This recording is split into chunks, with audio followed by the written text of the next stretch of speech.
Hematology updates, covering the latest breakthroughs. Brought to you by LucidQuest, the UK's Medicines and Healthcare Products Regulatory Agency has granted conditional approval for Autolus Therapeutics' CAR-T therapy, Aucatzyl, branded as Aucatzyl, for adults with relapsed or refractory B-cell precursor acute lymphoblastic leukemia.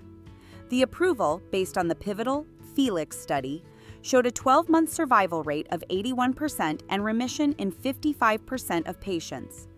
Administered intravenously, Aucatzyl uses patient-derived T-cells to target CD19. The conditional marketing authorization allows early access while additional data are collected. In acute myeloid leukemia, Actinium Pharmaceuticals reports strong preclinical efficacy for its targeted radiotherapy, Actimab-A, in genetically diverse AML models. The therapy demonstrated synergistic anti-leukemic activity in the presence of FLT3, TP53, KMT2A, and NPM1 mutations.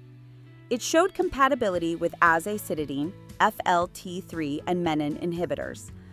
Delivered via an actinium-225 payload and targeting CD33, Actimab-A is currently being evaluated in phase 2 and 3 studies with venetoclax, ASTX727, and CLAGM. The FDA has cleared Ingenium Therapeutics' Gengleucel for a direct phase 2 trial in measurable residual disease-positive AML, bypassing phase 1. This NK cell therapy is the first to use MRD negativity as a primary endpoint. Over 140 patients have already been treated in South Korea, where early safety and efficacy have been confirmed. The phase 2 trial is set to begin in U.S. centers in early 2026.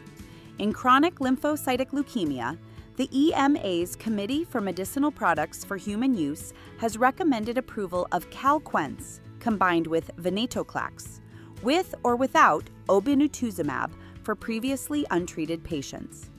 Findings from the Amplify trial showed up to a 58% reduction in risk of disease progression versus chemoimmunotherapy. The fixed-duration, oral BTK inhibitor-based regimen represents a significant treatment shift.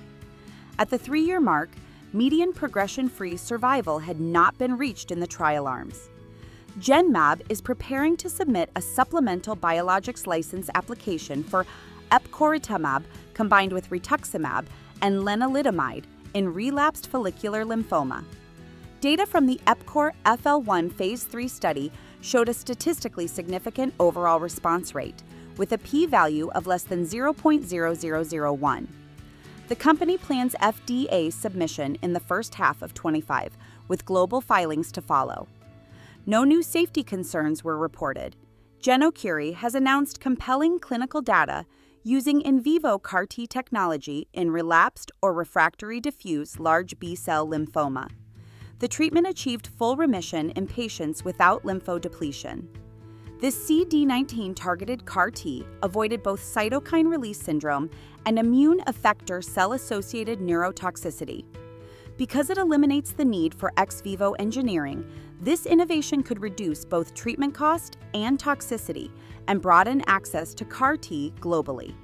The FDA has granted fast-track designation to BioInvent's BI-1908, a first-in-class anti-TNF-R2 antibody for patients with cutaneous T-cell lymphoma, including mycosis fungoides and Sézary syndrome.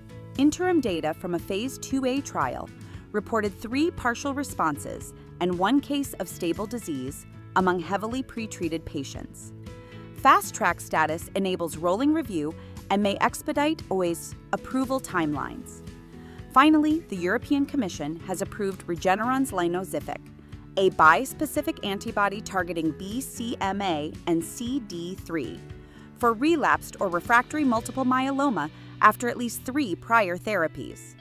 In the linker MM1 trial, Lynozyfic achieved a 71% overall response rate, with 50% of patients attaining complete response or better.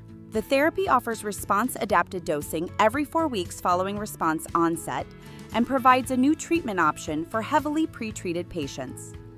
Stay ahead in hematology research. Like, share, and subscribe for weekly updates. Visit lqventures.com or email us at info@lqventures.com for expert healthcare consulting.